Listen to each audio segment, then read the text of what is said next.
I think, like some of the other speakers, I should say, Ani mevin kutsati vrit, but those are the only 4 words I know. So I'll do this in English. So to go back to the original vision for Wikipedia, the vision is to imagine a world in which every single person on the planet is given free access to the sum of all human knowledge.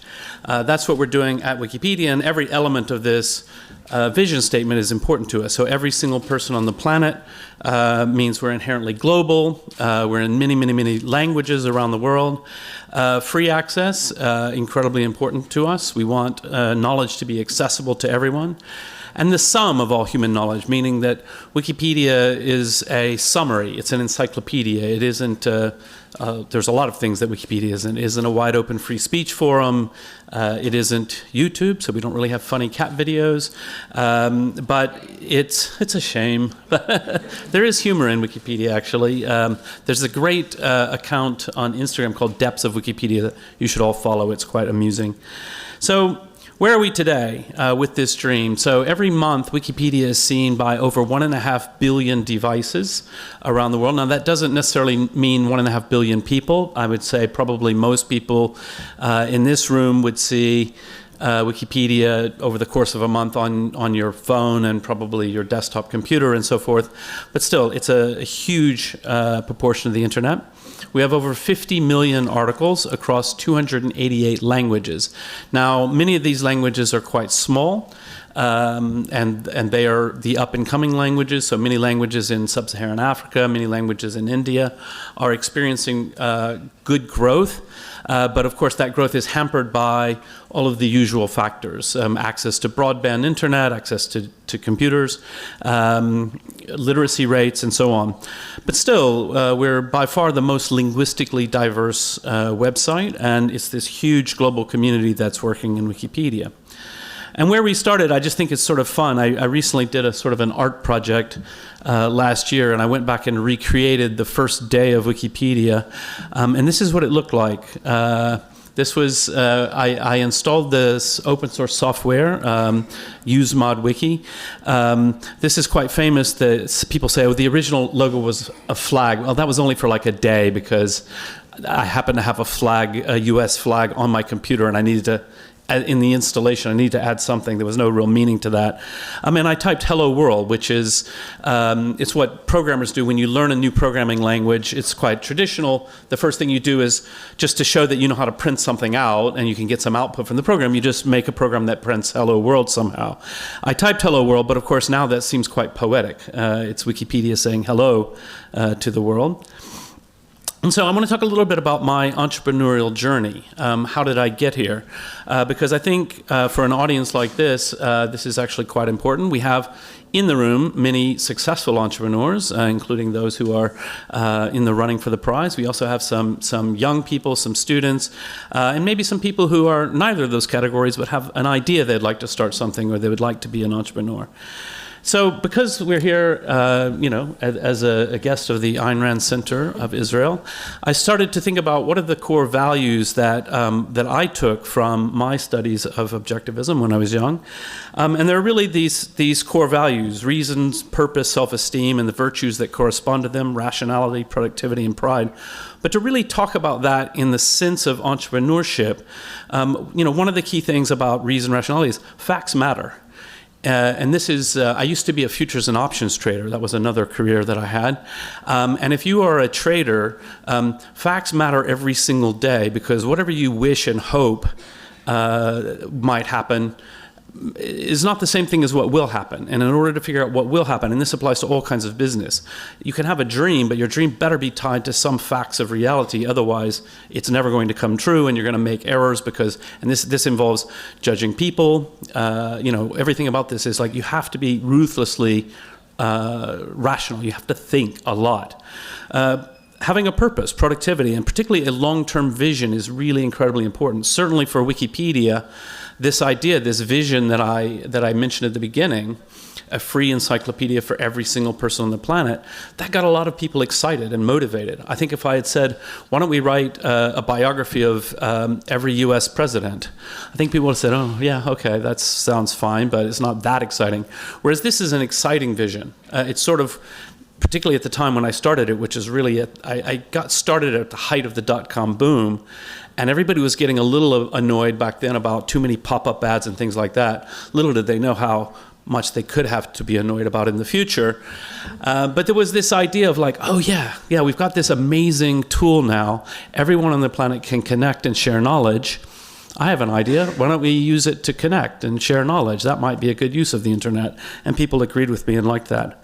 And finally, self-esteem or pride, which is in some ways what Ayn Rand is most famous for, but also slightly most controversial for.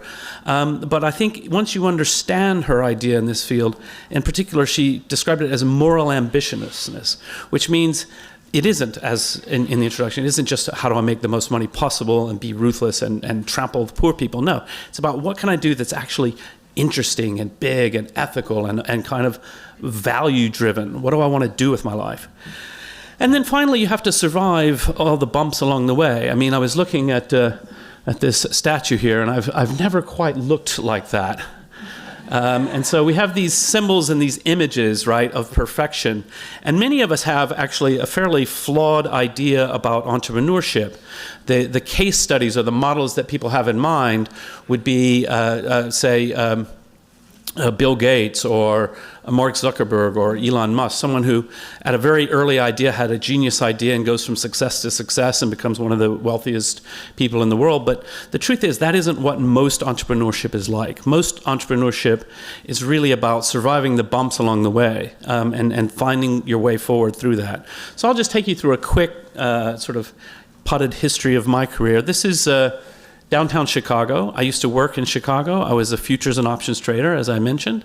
And, you know, I worked in the markets and was doing upstairs trading, arbitrage, very mathematical. I used to be quite smart. And so basically, I was doing this, and then I had a brilliant business idea while I was working. So I saw that people were using very inefficient ways to get food at work. You would fax in your order. Probably the young people might need a picture to understand what a fax machine was in the olden days. You would call somebody, you send somebody to get the food, and I just thought this is all, I was using the internet quite a lot. Let's put this all on the internet. Like clearly in the future, you're going to order food through the internet and it's going to be delivered, which of course today is quite commonplace. But the result of my brilliant business idea back then was failure. Jimmy Wales is good at it. In 1996, restaurant owners looked at me like I was from Mars. They had no idea. I mean, I literally went into someone, said, we should put your menu on the internet. And they're like, I don't really know what you're talking about. They had no idea. So then I started a lot of different projects. I'm going to carry you through a few of them. One of the things people don't know about me is I'm also a great genius at branding. So I started a search engine. It was called 3 Apes. Type your search and the apes will find it. I don't know why it didn't catch on, but I did have a brilliant business idea, which was to have pay-per-click advertising, but there would be 2 ways to pay. You could either just pay for the advertising, but we didn't really have any traffic yet, or you could send traffic to the search engine and earn credits and then therefore do this. And I thought this will be a way for viral growth. People can send traffic and they'll get credit in the advertising. It'll be great. What was the result? Failure. Jimmy Wales is good at it. Chinese spammers took over the site within 3 months. So I was getting a lot of traffic from China. And unfortunately, two problems with that. One, I didn't speak a word of Chinese. If I were really after making money, I should have moved to China. I'd be Jack Ma now. But the other thing was they didn't really understand the offer. So then I got these very angry emails wanting to know when I was going to pay them. And I explained, no, you get credit for traffic. And anyway, it didn't work. So shut that down. Then I started Newpedia. So Newpedia was a similar vision to Wikipedia. A free encyclopedia for everybody, but it would be written by experts. I hired a PhD in philosophy to design it, and it was this same idea, freely licensed encyclopedia and all of this. What was the result? Failure. Jimmy Wales is good at it. I spent about $250,000 getting the first 12 articles published.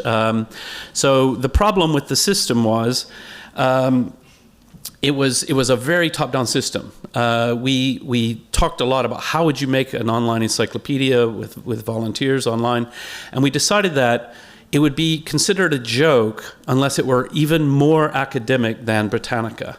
And so we had a 7-stage review process to get anything published. You actually had to, it was the olden days, you had to fax in your CV to prove you were qualified to write. And we had actually a fair number of people. There were about 5,000 people signed up on the site. We had about 200 people active on the mailing list discussing how to create an encyclopedia. But the problem was it was very intimidating. You couldn't really get started. It was scary to people. I knew it wouldn't work when I decided, okay, I left the PhD program. I never finished my PhD in finance, but I'd done all but the dissertation. And I thought, oh, I'll write an article about Robert Merton. He had recently won the Nobel Prize in economics for his work on option pricing theory. I had a published paper on option pricing theory. I was like, I had worked through the math in all of his works, and I said, oh, I can write this. And I sat down to write, and I felt very, very intimidated because they were going to take my resulting biography of this famous economist and send it to the most prestigious finance professors they could find to give me critique and notes. And it was scary. It was like worse than being in graduate school, and I was doing it for free and not going to get a degree at the end. So this wasn't going to work. And I realized, oh, this isn't fun. And we have to make it somehow easier and more fun. So then I had a sort of at the moment of near failure, I had a really dumb idea, which would still free encyclopedia for everybody, but just open a website and let anybody edit it. We had no advertising, no sane business plan of any kind. And what was the result? Ooh, success. Even Jimmy can do it sometimes. So Wikipedia, of course, has been a massive success. It's the #5 website in the world, changing the face of knowledge forever. And it's an inspirational story. It takes me all around the world to meet people like you. And, it's been incredibly transformative in my life and in the lives of so many people. So after this, I am, by my nature, I think of myself fundamentally, and we'll get to why I think this is important in a minute. I think of myself as an entrepreneur first. And so I'm always looking for the new idea. I'm always looking like what's interesting to do, what can be fun to play with at this time. So the encyclopedia was the start. And if you think about an encyclopedia, it's a set of books about this big, A through Z. But the library is much, much bigger. So I thought to myself, this is working very well, but what could be beyond the encyclopedia? And so I thought, okay, how about a library? So the brilliant business idea here was build on the Wikipedia model, empower everyone to build the rest of the library, focus on making it easy to use. And unlike Wikipedia, which I decided should be in the nonprofit structure because the volunteers really wanted it, and for an encyclopedia, it's educational. It just felt like the right vibe to me, artistically, I would say. I think of Wikipedia as a temple for the mind and not a place you would go to, search for cheap Canon cameras or something like this, which is more commercial. So I thought about topics that would have good ad revenue and get started, and what was the result? Oh, success. Even Jimmy can do it a second time. So fandom is what it's called now. It was called Wikia in the early days.